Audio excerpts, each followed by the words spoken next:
Assalamualaikum warahmatullahi wabarakatuh. Para jamaah yang dirahmati Allah, berjumpa lagi dengan saya, bertemu lagi dengan saya, dengan Syamsuri, Ahmad Syamsuri, di channelnya Ahmad Syamsuri.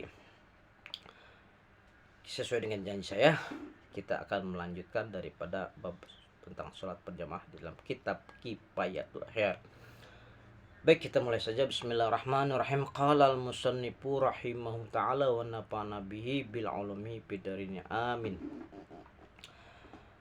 Jika makmum masbuk mendapatkan imam dalam keadaan ruku, makmum masbuk dapatkan imam dalam keadaan ruku nih, datang imam lagi ruku, kita dapetin juga rukunya.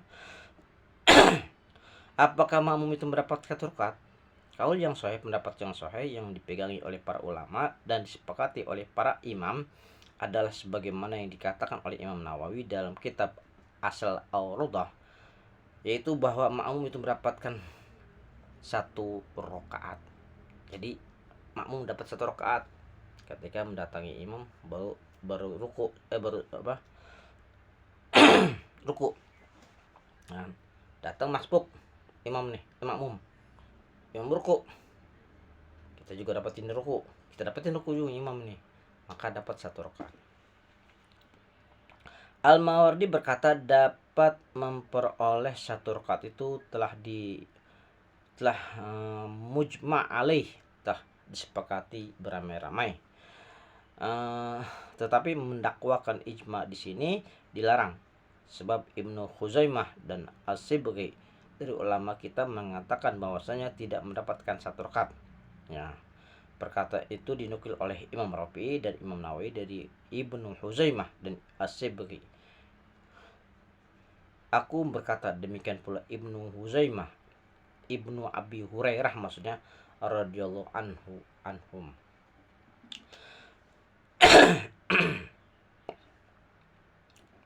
Jadi menurut Al-Marodi itu mendapatkan satu rakaat itu telah disepakati ramai-ramai, kan?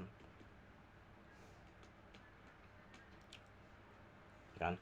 Tapi di sini, ya, ijma di sini dilarang. Sebab Ibnu Huzaimah dan As-Sibghi dari ulama kita mengatakan bahwasanya tidak mendapatkan satu rakaat. Nih, menurut Ibnu Huzaimah, As-Sibghi tidak mendapatkan satu rakaat. Perkataan itu dinukil oleh Imam Rafi'i dan Imam Nawawi dari Ibnu Huzaimah dan As-Sibghi. Nah, ini menurut Huzaimah, Ibnu Huzaimah dan As-Sibghi tidak mendapatkan satu rakaat.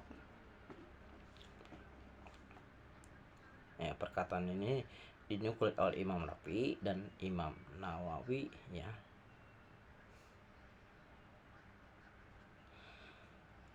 Dari Ibnu Huzaimah dan As-Sibghi, maksudnya gitu. Imam Bukhari berkata, yang membolehkan dapat satu rakaat daripada para sahabat yaitu dari orang yang berpendapat kewajiban membaca Al-Fatihah bagi orang yang sholat di belakang imam. Sedang bagi orang yang berpendapat akan kewajiban membaca Fatihah atas makmum, maka itu tidak dapat memperoleh rakaat. Ini Imam Bukhari berkata, orang yang tidak berpendapat, ya kan, maksudnya yang yang membolehkan dapat satu rakaat itu dari para sahabat, kan. Orang yang tidak berpendapat kewajiban membaca Fatihah, ya, tidak dapat berkewajiban membaca Fatihah bagi orang yang sholat di belakang imam, ya. Sedangkan bagi orang yang berpendapat atas kewajiban membaca Fatihah atas makmum, maka tidak dapat memperoleh rakaat. Paham lah, ya?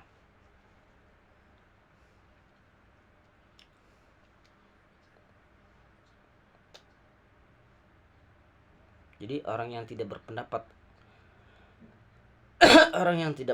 nih kewajiban membaca Fatihah bagi orang sholat di belakang makmum, kan, ia mendapatkan satu rakaat. Tapi bagi orang yang berpendapat akan kewajiban membaca Fatihah atas makmum, maka dia tidak mendapatkan rakaat. Ibnu Rib'ah meriwayatkan dari sebagian kitab Syarah Al-Mu'azzab bahwasanya orang yang lalai terhadap takbirnya hingga makmum ruku, ia tidak memperoleh rakaat walaupun ia mendapatkan imam dalam keadaan ruku. Jadi nih, dia takbir kagak kelar sama takbir. Allahu Akbar batalmu. Dia kayaknya sakwang sangka itu kan, ragu-ragu, batalmu sampai tuh dia ruku. Imam ini sih yang takbir, makmum ini yang takbirnya batal mulu. Kemudian dia udah ketika imam ruku, dia mendapatkan ruku juga, maka tidak dihitung dalam satu rakaat. Karena dilalai takbirnya nggak kelar mana, batal mulu, kurang khusyuk atau gimana gitu kan, sampai di imam ruku baru dia dapetin di ruku juga imam. Walaupun demikian dia dapetin ruku, tetap tidak dihitung satu rakaat.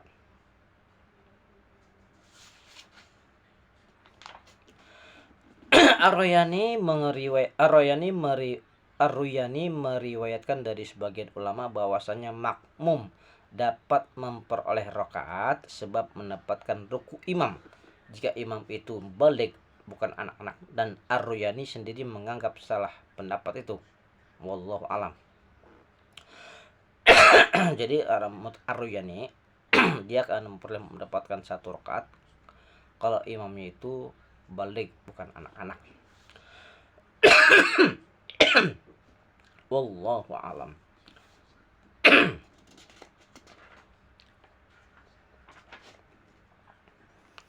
Baik, kita teruskan. Kemudian apabila kita mempercabangkan hukum dapat memperoleh rakaat, diperlukan dua syarat. Mempercabangkan hukum nih, dalam rakaat itu ada dua syarat. Pertama, hendaklah ruku imam itu dianggap sah. Jika ruku imam tidak sah, maka makmum tidak dapat memperoleh rakaat. Sebab sebagai contoh, tatkala imam berhadas atau junub atau terlupa dari satu sujud pada rakaat sebelum rakaat itu, sebab apabila ruku itu tidak dianggap sah bagi imam, apalagi bagi makmum. Pertama apa? Ruku imam itu dianggap sah. Jika ruku imam itu sah, maka tidak dapat jadi syarat pertama itu ruku imam itu sah. Jika ruku imam itu tidak sah, ya kan, maka tidak mendapatkan satu rakaat. Misalkan imam berhadas nih, dia kentut, ya kan, atau dia punya junub, atau dilupa nih dari satu sujud pada rakaat sebelumnya, ya kan, dia ruku sebelum rakaat sebelumnya dia lupa sujud gitu kan.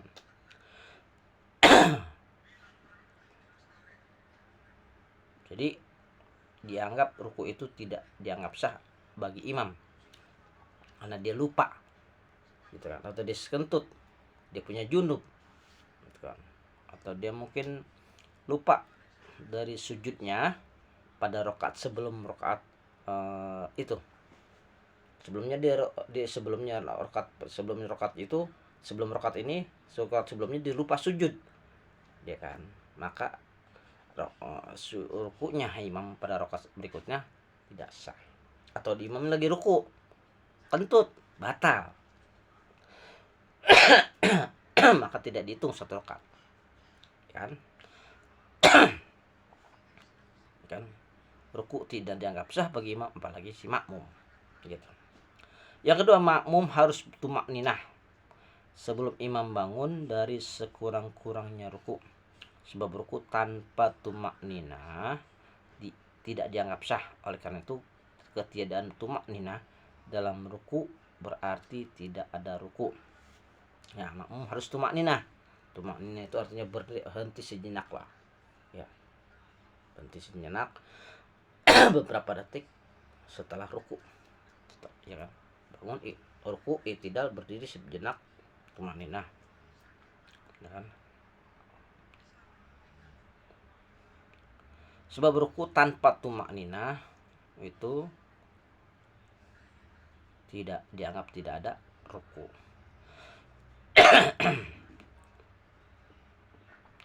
Syarat yang kedua itu disebutkan oleh Imam Rafi'i dalam Imam Nawawi, tetapi Ibnu Rib'ah mengatakan zahir pendapat para imam bahwasanya tumak nina itu tidak menjadi syarat. Ya. Jadi disebutkan oleh Imam Rafi'i dan Imam Nawawi, tetapi Ibnu Rib'ah mengatakan bahwa zahir para imam bahwasanya tumak nina itu tidak menjadi syarat, ya, menurut Ibnu Rib'ah. Seandainya makmum ragu-ragu apakah ia memperoleh ruku dengan tumak nina, ya, sebelum imam bangun, menurut qaul yang azhar, pendapat yang nyata, makmum itu tidak memperoleh rakaat. Sebab menurut asalnya makmum itu tidak mendapatkan rakaat. Seandainya makmum ragu-ragu nih, ya kan, apakah ia memperoleh ruku dengan tumak nina sebelum imam bangun, ya, menurut pendapat yang benar, yang nyata, makmum tidak memperoleh rokat. Ya, makmum ragu-ragu nih, gue udah dapet tuh mainin, gue udah dapet. Makmum ragu-ragu nih, apakah gue nih, ya, bahasa kasarnya gitu ya, udah mendapatkan ruku apa belum nih? Memperoleh ruku dengan tumak ninah belum nih? Ragu-ragu, udah bingung, maka tidak mendapatkan satu rakaat si makmum tersebut. Seandainya makmum mendapatkan imam di dalam keadaan bangun dari ruku, ya, makmum ini mendapatkan imam di dalam keadaan bangun dari ruku, maka makmum itu tidak memperoleh rakaat tanpa ada khilaf. Makmum tidak mendapatkan, atau makmum ketika datang mendapatkan imam udah bangun dari rukunya, maka makmum tidak memperoleh rakaat tanpa ada khilaf atau perbedaan pendapat. Datang masbuk nih makmum, tentu imam udah bangun dari rukuknya, maka si makmum tidak mendapatkan satu rakaat, tidak mendapatkan rakaat. Seandainya makmum mendapatkan imam di dalam keadaan bangun dari ruku, dan makmum wajib mengikuti imam dalam rukun yang ia mendapatkan imam pada rukun itu, walaupun rukun itu makmum tidak terhitung, dia tetap ikutin walaupun walaupun dia tidak mendapat satu rakaat nih, makmum tetap mengikuti imam. Seandainya makmum mendapatkan imam dalam tasyahud akhir, makmum datang mendapatkan tasyahud akhirnya si imam, makmum wajib mengikuti imam dalam duduknya dan makmum tidak wajib membaca tasyahud. Makmum datang, tahu mendapatkan si imam udah lagi tasyahud akhir, tasyahud akhir itu ya kan, maka si makmum wajib mengikuti imam, ya, mengikuti imam tasyahud akhir, tapi tidak perlu baca si makmumnya gitu kan, tidak wajib baca. Imam Nawawi mengatakan dalam tambahan kitab Ar-Rawdah, kan, dengan secara pasti, membaca tasyahud itu disunahkan bagi makmum menurut qaul yang sahih yang dinas oleh Imam Syafi'i, wallahu a'lam. Jadi membaca tasyahud itu, ya, disunahkan bagi makmum menurut qaul yang sahih yang dinas oleh Imam Syafi'i.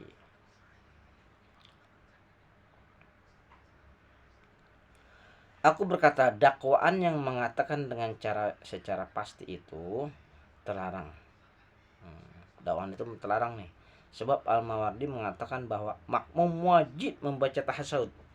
Dakwaan tadi yang mengatakan bahwa makmum disunahkan membaca tasyahud itu adalah terlarang, gitu kan. Sebab Al-Mawardi mengatakan bahwa makmum wajib membaca tasyahud, kan, sebagaimana kewajibannya duduk, Sebab dengan adanya makmum berniat mengikuti imam, maka ia wajib mengikuti imam. Wallahu alam. Jadi menurut Imam Mawardi, makmum wajib membaca tasyahud sebagaimana kewajiban dan ia duduk mengikuti imam.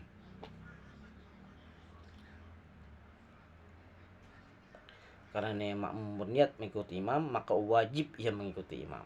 Kalau dia nggak niat ngikutin imam, ya nggak usah ngikutin imam. Tapi kalau dia niat mengikuti imam, maka wajib mengikuti imam. Selanjutnya, syarat berhasil jamaah. Makmum harus berniat mengikuti imam beserta takbir. Syarat berhasil jamaah nih, suksesnya menjadi jamaah, makmum harus berniat mengikuti imam beserta takbir. Niat ini ngikutin imam beserta takbir. Sebab perbuatan mengikuti itu suatu amal, oleh karena itu membutuhkan niat. Jadi dapat termasuk dalam keumuman hadis tentang niat.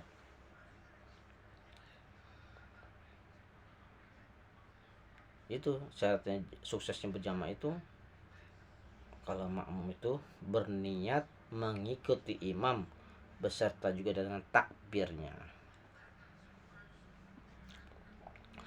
Baik, kita lanjutkan. Berniat makmum cukup dengan niat mengikuti orang yang ada di depannya, ya, walaupun ia tidak mengetahui keadaan orang yang diikutinya itu.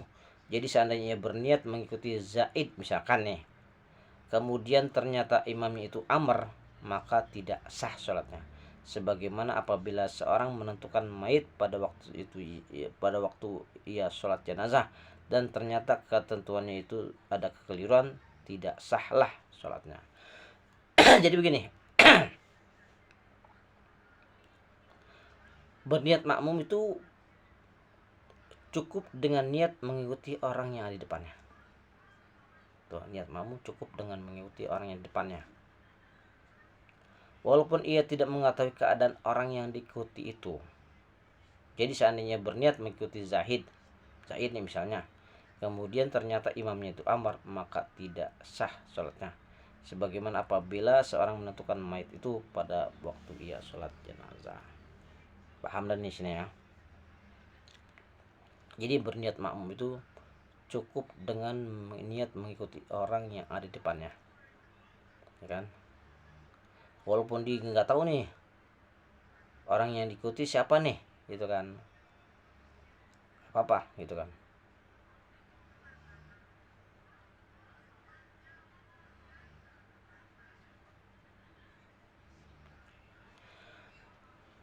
Gitu.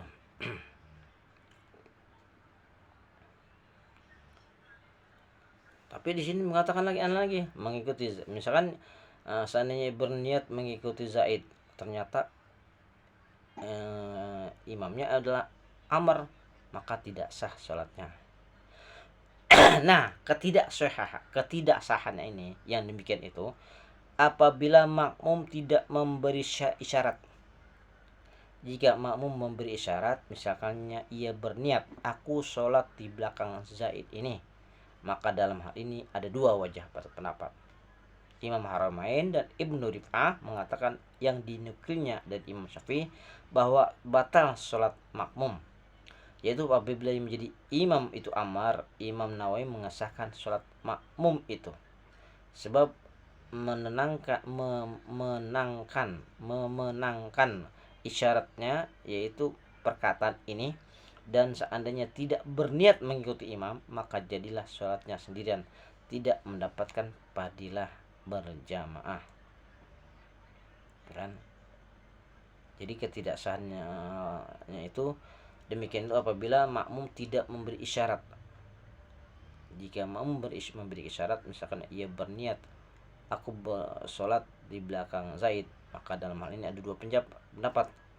Imam Ar-Rumain dan Ibnu Rif'ah mengatakan, dinukilnya dari Imam Syafi'i, ya kan, bahwa batal sholat makmumnya apabila menjadi imam itu Amr, ya kan. Imam Nawawi mengesahkan sholat makmum itu sebab memenangkan isyaratnya, yaitu perkataan ini.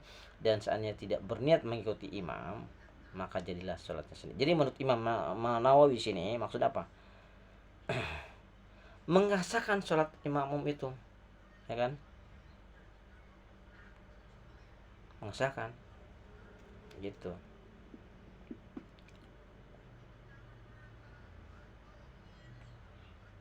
Mengesahkan imam walaupun imam siapa kek gitu kan. Seandainya dia tidak berniat mengikuti imam, maka jadilah sholat sendiri gitu kan, tidak mendapatkan fadilah jamaah gitu. Kira-kira paham lah ya. Kemudian apabila makmum yang demikian itu yang tidak berniat mengikuti imam jadi dalam perbuatannya, batal sholatnya menurut kaul yang sahih.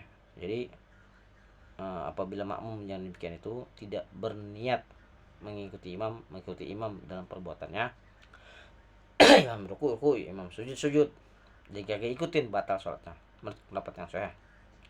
Jadi apabila makmum itu ragu-ragu di tengah-tengah sholat terhadap niatnya mengikuti imam, maka dilihat dulu, ya kan.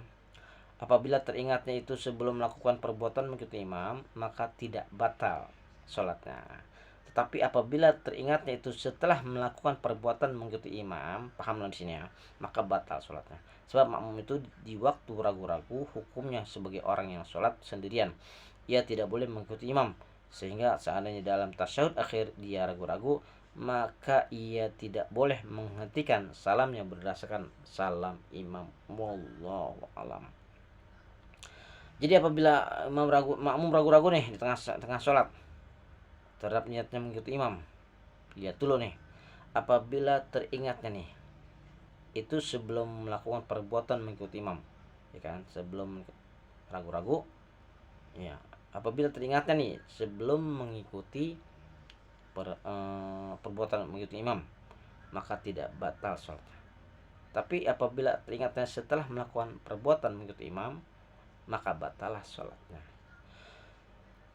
Sebab makmum itu di waktu-waktu di waktu ragu-ragu hukumnya sebagai orang yang sholat sendirian, ia tidak boleh mengikuti imam. Misalnya dalam tasyahud akhir ia ragu-ragu, maka ia tidak boleh menghentikan salamnya berdasarkan salam imam. Wallahu a'lam. Imam ragu-ragu di tengah sholat ngikutin imam, ya, apabila teringatnya itu sebelum perbuatan mengikuti imam, nyatanya sebelum perbuatan mengikuti imam, maka tidak batal sholatnya. Tapi ketika di tengah-tengah sholat, ya kan, atau di tengah-tengah sholat baru ingat, ya kan,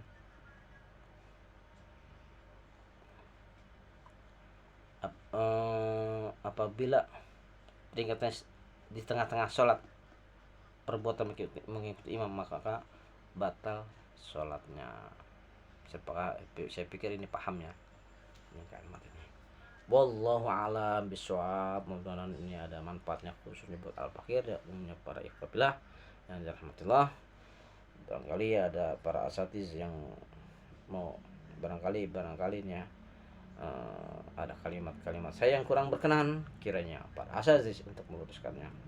Dan akhiru kalam, ya, insyaallah nanti ada lanjutannya dari soal dari masalah sholat berjamaah dalam kitab Kifayatul Akhyar. Mengantuk nih, mata udah mau ngawur. Akhir kalam, wabillahi taufiq wal hidayah. Assalamualaikum warahmatullahi wabarakatuh.